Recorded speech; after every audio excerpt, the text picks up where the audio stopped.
I was raped, beaten, left for dead. And all you do is you get up, you brush the dust off, and then you go back out and you try to get more dope, you try to get more money. 11 years later, Jennifer Smith lives with her two adopted children, never taking her new life off the streets for granted. I get up in the morning, I'm safe. I get up in the morning, my children are safe. I have a son, he's 22 years old. When I was in my addiction and I was on the streets, and I had a pimp when I was on the streets, I had what's commonly known as a sugar daddy that would abuse you and use you and do unthinkable things to you. Whatever they asked of her, Smith obliged, which is why some experts believe prostitution is a modern-day form of slavery. Is prostitution the same as sex trafficking? Technically not, right? Technically not, it's not. But do I think that a lot of the women are prostituted are in sex trafficking? Yeah. Tovar pursues his passion of preventing human trafficking through his organization, FIGHT. And according to the Alachua County Sheriff's Office, Florida is in the top 3 states for human trafficking. It's a huge multi-billion-dollar industry, the sex industry is. And hopefully at some point in time that demand for that industry will be less.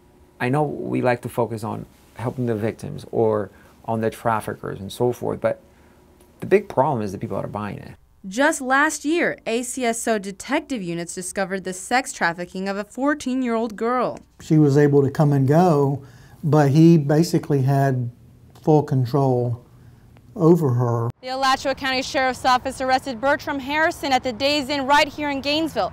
After further investigation, they found out he had been involved with sex trafficking a minor.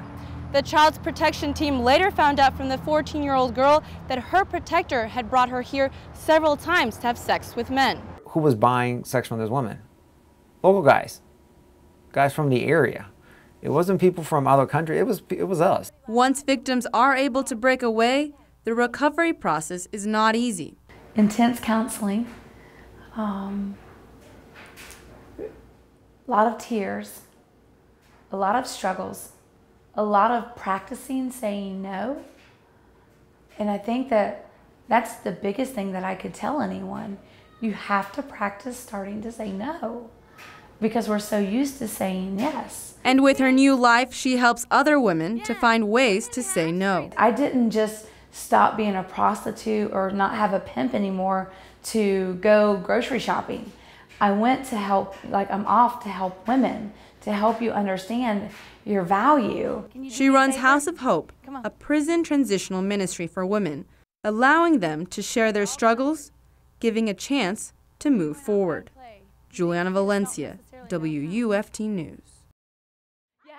Oh. See?